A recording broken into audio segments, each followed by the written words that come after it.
Welcome you to अभ्यास institute of education. जो chapter आज हम शुरू करने वाले हैं विच इज मोशन, ये इतना इम्पोर्टेंट है बिकॉज ये फिजिक्स में आगे आने वाले चैप्टर्स के लिए एक बेस क्रिएट करेगा। लेकिन आप लोगों ने इस चैप्टर से डरना नहीं है। अगर आप इसको क्लियर करेंगे तो आगे आने वाले चैप्टर्स आप लोगों को और आसान लगने वाले हैं। आपको बस इतना ध्यान रखना है कि हर वीडियो को डिलीजेंटली फॉलो करना है और आखिरी तक देखना है ताकि आपकी कॉन्सेप्ट जो है वो अच्छे से क्लियर हो जाए। अगर आपको इनसे रिलेटेड कोई भी डाउट होता है तो you most welcome to leave in the comment section and we will be more than happy to help you. Let's start the chapter. आपने अक्सर देखा होगा बर्ड्स फ्लाई करती हैं, कार्स मूव करती है, शिप चलती है, हम लोग ही अपने काम के लिए मूव करते हैं एंड वॉक करते हैं। तो इसी के बेसिस पे आज हम ये चैप्टर शुरू करते हैं। कोई भी ऑब्जेक्ट दो स्टेट्स में हो सकता है, फर्स्ट मोशन में, सेकंड रेस्ट पे। रेस्ट को स्टेशनरी पोजीशन भी बोलते हैं। आइए इन दोनों का मतलब समझते हैं। इन दोनों के मतलब से पहले मैं आपको एक नया वर्ड इंट्रोड्यूस करूंगी विच इज रेफरेंस पॉइंट या ओरिजिन। मैंने कौन सा वर्ड बोला? रेफरेंस पॉइंट या ओरिजिन। अगर मैंने बोला आपका घर रेलवे स्टेशन से 2 किलोमीटर दूरी पे है, आई रिपीट, आपका घर रेलवे स्टेशन से 2 किलोमीटर दूरी पे है, तो मैं आपके घर का जो पोजीशन है किसके एस्पेक्ट में बता रही हूँ? रेलवे स्टेशन के एस्पेक्ट में बता रही हूँ। तो जिस पॉइंट से रेफरेंस लिया गया उसको रेफरेंस पॉइंट या ओरिजिन कहते हैं। लेट्स से एक ऑब्जेक्ट है, आई रिपीट, लेट्स से एक ऑब्जेक्ट है। एक ऑब्जेक्ट ने अपनी पोजीशन ओवर टाइम चेंज की है with respect to its reference point और ओरिजिन। उसको कहा जाता है कि वो ऑब्जेक्ट मोशन में है। एक एग्जांपल ले लेते हैं, एक कार बनाते हैं। ये कार है, उसने पोजीशन ए से शुरू किया है। अब ए से शुरू किया है तो ए उसका रेफरेंस पॉइंट या ओरिजिन है। लेट्स से वो ए से चल के बी पे आ गया है, तो B जहां तक वो चल के आया है वो उस कार का फाइनल पॉइंट है। तो रेफरेंस पॉइंट क्या है या ओरिजिन क्या है? A, और फाइनल पॉइंट क्या है? B। तो सिंस कार जो कि हमारा यहाँ पे ऑब्जेक्ट है, उसने अपनी जो पोजीशन है विद टाइम वो चेंज की है with respect to its reference point या ओरिजिन, इसीलिए कहा जाता है कि वो मोशन में है। बट लेट्स से अगर कार पोजीशन A पे ही रहती और अपना जो पोजीशन है वो चेंज ना करती, वो रेफरेंस पॉइंट पे ही रहती, ओरिजिन पे ही रहती, विद टाइम अपनी पोजीशन ना चेंज करती, तब हम बोलते हैं कि कार स्टेशनरी है या रेफरेंस पॉइंट पे ही है और अपने रेस्ट पोजीशन पे है। उसको कहते हैं ऑब्जेक्ट अपने रेस्ट पोजीशन पे है। तो ये तो हमने समझा कि मोशन क्या होता है, which is change of position with time with respect to the reference point, और रेस्ट क्या होता है, when there is no change in position with respect to the reference point or the origin। अब आगे चलते हैं। हम मोशन के चैप्टर में जो चीजें पढ़ने वाले हैं वो फिजिकल क्वांटिटीज हैं। जनरली हम फिजिक्स में जो पढ़ते हैं वो फिजिकल क्वांटिटीज ही होती हैं। फिजिकल क्वांटिटीज वो क्वांटिटीज होती हैं जिनको मेजर किया जा सकता है, जिनको नापा जा सकता है किसी डिवाइस से, किसी इंस्ट्रूमेंट से, बट उसको नापा जा सकता है।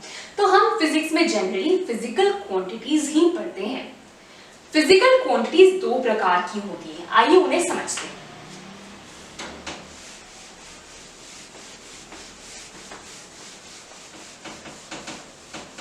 अगर मैं फिजिकल क्वांटिटीज की बात करूं तो वो दो प्रकार की होती है, फर्स्ट स्केलर, सेकंड वेक्टर। अब स्केलर क्या होता है? स्केलर वो फिजिकल क्वांटिटीज है जिसमें सिर्फ और सिर्फ न्यूमेरिकल वैल्यू होती है, दैट इज जिसमें सिर्फ और सिर्फ मैग्नीट्यूड काउंट किया जाता है। अगर मैंने बोला कि आज टेम्परेचर क्या है, आज टेम्परेचर 44 डिग्री सेल्सियस है, तो मैं इसमें कहीं भी डायरेक्शन की बात नहीं कर रही, मैंने सिर्फ एक न्यूमेरिक वैल्यू लिया है।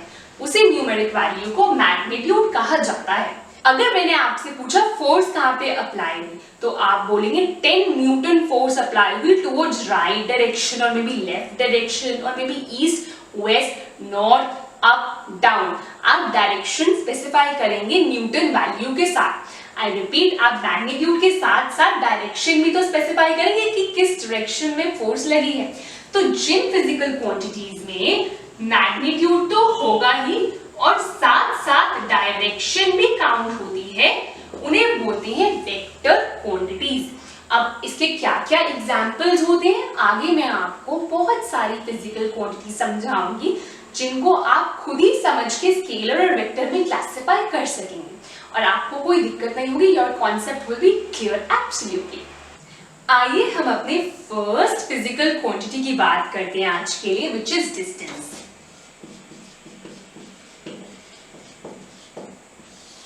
डिस्टेंस क्या है? डिस्टेंस एक ऑब्जेक्ट द्वारा जो एक्चुअल पाथ कवर होता है उसको डिस्टेंस कहा जाता है। आई रिपीट, एक ऑब्जेक्ट द्वारा जो एक्चुअल पाथ कवर होता है उसको डिस्टेंस कहा जाता है। मानिए मैंने अपने स्कूल से अपने घर तक 10 किलोमीटर का रास्ता ट्रैवल किया, तो उसको डिस्टेंस कहा जाता है। अब हर फिजिकल क्वांटिटी के बारे में कुछ चीजें आप लोगों के लिए जाननी बहुत जरूरी है। क्या क्या जानेंगे कि फिजिक्स में उसे किस सिंबल से रिप्रेजेंट किया जाता है और जनरली स्टैंडर्ड इंटरनेशनल यूनिट क्या है जो वाइडली एक्सेप्टेड है, और तीसरा जो आप जानेंगे वो जानेंगे अगर उसका कोई फॉर्मूला निर्धारित होगा। और एक और चीज आप जानेंगे हर फिजिकल क्वांटिटी की कि वेदर वो स्केलर है या वेक्टर है। एंड मैं आपको इतने अच्छे से क्लियर करना चाहूंगी वो कॉन्सेप्ट ताकि आप खुद ही पहचान सके कि वो जो फिजिकल क्वांटिटी है वो स्केलर है या वेक्टर है। सो बेसिकली डिस्टेंस को फिजिक्स में स्मॉल s से रिप्रेजेंट किया जाता है। किससे रिप्रेजेंट किया जाता है? स्मॉल s से। इसका SI यूनिट क्या होगा?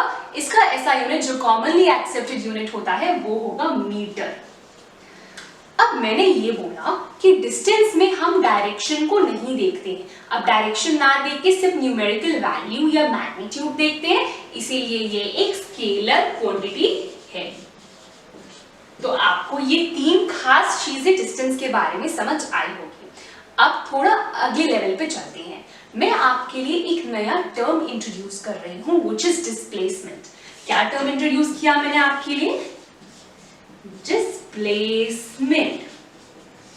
होता तो ये भी डिस्टेंस की तरह ही है लेकिन डिस्टेंस से बहुत अलग। आइए इसको एक न्यूमेरिकल एग्जांपल के थ्रू समझते हैं।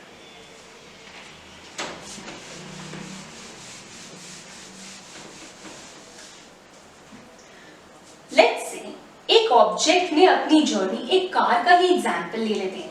एक कार ने अपनी जर्नी ए पॉइंट से शुरू की और वो बी पॉइंट तक ट्रैवल कर रही है एंड इन दोनों के बीच का ए और बी के बीच का जो डिफरेंस है वो लेट्स से वो डिस्टेंस 100 किलोमीटर्स का था। तो एक कार ने ए से शुरू करके वो बी पे आया तो उसने टोटल पाथ कितना कवर किया? उसने 100 किलोमीटर कवर किया। तो ये तो हो गया हमारा डिस्टेंस। अब डिस्प्लेसमेंट क्या होता है? हम बोलते हैं कि जो डिस्प्लेसमेंट है वो शॉर्टेस्ट डिस्टेंस है। क्या है? Shortest distance. किसके बीच में है shortest distance? Between initial and final point. मैंने क्या बोला? डिस्प्लेसमेंट क्या है? डिस्प्लेसमेंट शॉर्टेस्ट डिस्टेंस है between initial and final point. एक कार ने ए से अपनी जर्नी शुरू की तो वो इसका इनिशियल पॉइंट हो गया। कार बी तक पहुंची तो वो उसका फाइनल पॉइंट हो गया। तो इन दोनों के बीच का जो डिफरेंस है वो कितना है? 100 किलोमीटर का ही है। तो यहाँ पे तो डिस्प्लेसमेंट हो गई 100 किलोमीटर। तो हाँ जी, डिस्टेंस और डिस्प्लेसमेंट यहाँ पे क्या हो गया? सेम हो गया। लेकिन अब मैं आपको कुछ ऐसे यूनिक केसेस बताऊंगी जहां पे डिस्प्लेसमेंट 0 भी हो सकता है, डिस्टेंस से कम भी हो सकता है। देखते हैं कैसे। नाउ लेट्स से ये कार जो थी वो ए से शुरू होकर बी पे आई और बी से वापस उसने ट्रैवल करके वो एक पॉइंट पे वापस यू टर्न लेके सी पे आ गई 20 किलोमीटर वापस ट्रैवल करके। मैंने क्या बोला इस सिचुएशन में आपको? मैंने इस सिचुएशन में आपको ये बोला कि कार ने ए से शुरू किया और वो बी पर आई 100 किलोमीटर ट्रैवल करके, लेकिन यू टर्न मार के फिर वो सी पे आ गई, फर्दर 20 किलोमीटर जो है वो ट्रैवल किया उस कार ने। तो अब कितना डिस्टेंस टोटल ट्रैवल किया? अगर हम डिस्टेंस की बात करें तो 100 पहले, फिर बाद में 20, तो टोटल 120 किलोमीटर डिस्टेंस उसने ट्रैवल किया। लेकिन डिस्प्लेसमेंट की बात करते हैं। अब इनिशियल पॉइंट तो जी मेरा था ए, इनिशियल पॉइंट ए था, लेकिन अब फाइनल पॉइंट क्या है? मैंने बोला ए से बी पे गया, बी से यू टर्न मार के सी पे आया, तो मेरा फाइनल पॉइंट क्या आया? सी। तो बेसिकली मेरा इनिशियल पॉइंट था ए और अब फाइनल पॉइंट जिस पे कार पहुंची है वो है सी। तो डिस्प्लेसमेंट मैंने क्या बोला? As the definition goes, it is the shortest distance between initial and the final point, जो कि अगर ये 20 है तो 100 में से 20 माइनस हुआ तो ये बच गया 80 किलोमीटर। तो क्या हुआ मेरा डिस्प्लेसमेंट? अब मेरा डिस्प्लेसमेंट हो गया 80 किलोमीटर।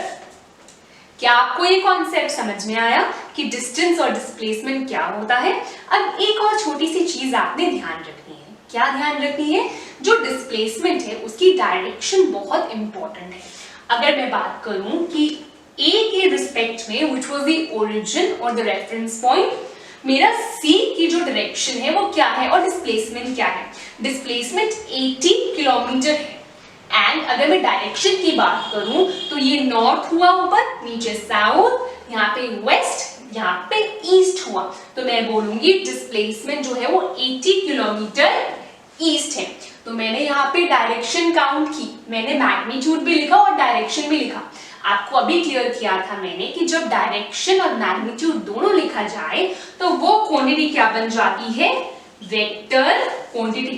तो अब आप उसको डिफरेंशिएट कर पा रहे हैं कि स्केलर और वेक्टर क्या होता है? कंसेप्चुअल क्लैरिटी थोड़ी बहुत आई होगी। आगे चल के आपको ये चैप्टर बहुत आसान लगेगा और कॉन्सेप्ट्स आपके स्टेप बाय स्टेप हम क्लियर करेंगे ताकि आपको फिजिक्स मुश्किल ना लगे। अब नेक्स्ट केस पे चलते हैं। क्या डिस्प्लेसमेंट जीरो हो सकती है? कई स्कूल्स में पूछ सकते हैं कि क्या डिस्प्लेसमेंट जीरो हो सकती है? बिल्कुल हो सकती है। कैसे होगी? Let's see.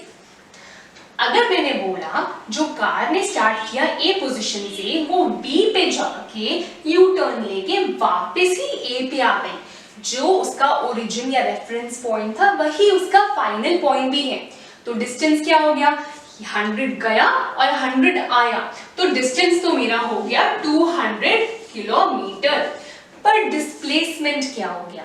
जिस पॉइंट से शुरू किया उसी पॉइंट पे खत्म किया, तो shortest distance between initial and final point क्या हो गया? 0। तो हाँ जी, डिस्प्लेसमेंट 0 हो सकती है। और डिस्टेंस अगर एक स्केलर क्वांटिटी है तो डिस्प्लेसमेंट हमारा एक वेक्टर क्वांटिटी है, बिकॉज इसमें डायरेक्शन को काउंट करना बेहद जरूरी है।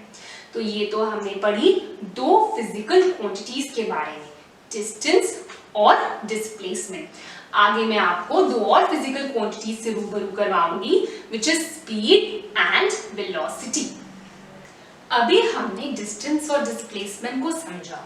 तो डिस्प्लेसमेंट के अगर मैं सिंबल की बात करूं तो डिस्प्लेसमेंट का जो सिंबल होता है वो भी डिस्टेंस की तरह ही होता है, उसको भी एस से रिप्रेजेंट किया जाता है। जस्ट अ स्मॉल चेंज, उसके साथ हम डेल्टा लगा देते हैं। डेल्टा क्या होता है? Delta represents change, that's it, no other thing, कुछ ऐसा बड़ा नहीं है। अब अगर मैं इसकी एसआई यूनिट की बात करूं तो वो भी सेम डिस्टेंस वाला है, विच इज मीटर। तो यहां तक तो आपको क्लियर हो गया होगा। और अगर स्केलर और वेक्टर की बात करें तो मैंने आपको भी क्लियर कर दिया था कि since displacement includes direction along with magnitude, तो ये एक तरह का वेक्टर क्वांटिटी है। अब जो हम बात कर रहे हैं स्पीड और वेलोसिटी की, तो स्पीड और वेलोसिटी की अगर बात की जाए तो क्या होता है? हर ऑब्जेक्ट डिफरेंट रेट पे ट्रैवल करता है। कुछ ऑब्जेक्ट्स धीरे चलते हैं तो कुछ ऑब्जेक्ट्स बहुत फास्ट चलते हैं। एरोप्लेन बहुत फास्ट चलता है और वही शिप है या रिक्शा है वो बहुत धीरे धीरे चलते हुए जाएगा। तो ये मैं किस बारे में बात कर रही हूँ? मैं बात कर रही हूँ rate of travelling the distance. I repeat, मैं बात कर रही हूँ rate of travelling of distance, और इसी को स्पीड कहा जाता है। स्पीड क्या होती है? स्पीड होती है distance travelled per unit time. Speed क्या होती है? डिस्टेंस ट्रैवल्ड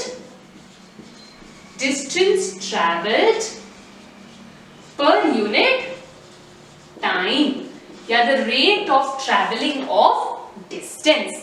अगर मैं वेलोसिटी की बात करूं तो ज्यादा कुछ फर्क नहीं है।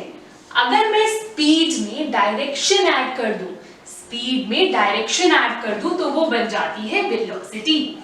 तो वेलोसिटी क्या है? Speed with direction. तो इसका क्या मतलब हुआ कि स्पीड क्या है? स्पीड एक स्केलर क्वांटिटी है, बिकॉज मैं इसमें डायरेक्शन को कंसीडर नहीं करती, सिर्फ मैग्नीट्यूड को कंसीडर करती हूँ। और वेलोसिटी क्या है? वेलोसिटी एक वेक्टर क्वांटिटी है। क्यों? बिकॉज इसमें एक magnitude which is a numerical value भी है, और साथ ही साथ मैं इसमें डायरेक्शन को भी कंसीडर कर रही हूँ।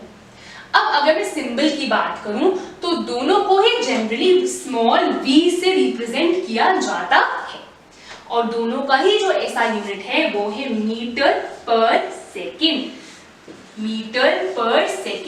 कहीं बुक्स में इसको ऐसे भी दिखेगा, मीटर सेकेंड -1।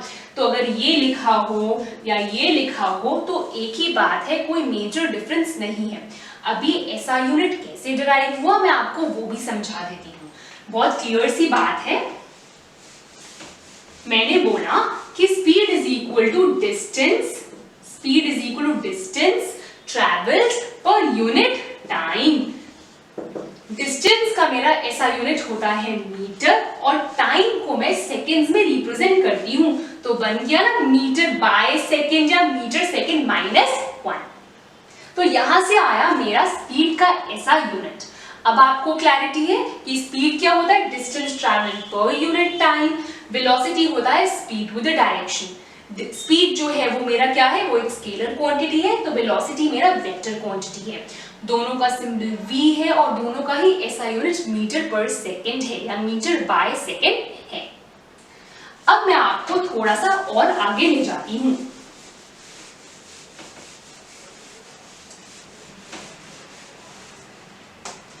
अगर वेलोसिटी में भी बात करें,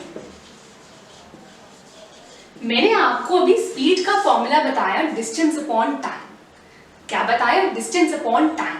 लेकिन अगर मैं वेलोसिटी की बात करती हूं तो डिस्टेंस नहीं आता, वेलोसिटी में आ जाता है डिस्प्लेसमेंट, क्योंकि वेलोसिटी हैज अ डायरेक्शन, इसलिए डिस्टेंस की जगह आ जाता है डिस्प्लेसमेंट। तो वेलोसिटी हो जाता है displacement upon time.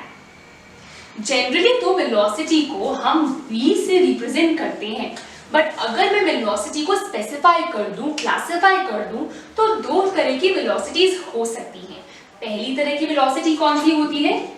Initial velocity, जिसे हम u से रिप्रेजेंट करते हैं। दूसरी वेलोसिटी हो सकती है फाइनल वेलोसिटी, जिसको हम v से रिप्रेजेंट करते हैं। आइए समझते हैं इनिशियल और फाइनल वेलोसिटी क्या होती है। जिस स्पीड से या जिस वेलोसिटी से एक ऑब्जेक्ट स्टार्ट कर रहा है उसको इनिशियल कहते हैं। अगर एक ऑब्जेक्ट रेस्ट पे स्टेशनरी पोजीशन से स्टार्ट करता है तो इनिशियल वेलोसिटी 0 हो जाती है। फाइनल वेलोसिटी वो होती है जो एक ऑब्जेक्ट अटेन कर रहा है, अचीव कर रहा है towards the end of journey. अगर एक ऑब्जेक्ट ने ब्रेक लगा दिया फॉर एग्जांपल, फाइनली वो मतलब स्टेशनरी पे आके रुक गया अल्टीमेटली लास्ट में, तो जो फाइनल वेलोसिटी है वो 0 मीटर पर सेकेंड हो जाती है। ये दो जो आपको मैंने टिप्स दी हैं वो आपके न्यूमेरिकल्स में बहुत काम आने वाली हैं। अब आपने ये समझ लिया। अब हम इस वीडियो के लास्ट पोर्शन पे चलेंगे, which is uniform versus non uniform motion. अब हम बात करने वाले हैं uniform versus non uniform motion की। क्या आप देख सकते हैं मैंने यहाँ दो ऑब्जेक्ट्स लिए हैं ए और बी, और बिल्कुल इक्वल टाइम इंटरवल्स लिए हैं, विच इज 30 मिनट्स का गैप लिया है। 9, 9:30, 10, 10:30, 11, 11:30, बिल्कुल इक्वल इंटरवल्स का टाइम लिया है, which is half an hour, 30 minutes का गैप लिया। अगर मैं ऑब्जेक्ट ए की बात करूं तो क्लियरली उसने पहले 10 किलोमीटर ट्रैवल किया या 10 मीटर्स जो आपको लेना चाहोगा, फिर अगले आधे घंटे में और 10 ट्रैवल किया तो 20 हो गया। नेक्स्ट आधे घंटे में और 10 ट्रैवल किया 30, फिर और 10 40, और 10 50 एंड और 10 60।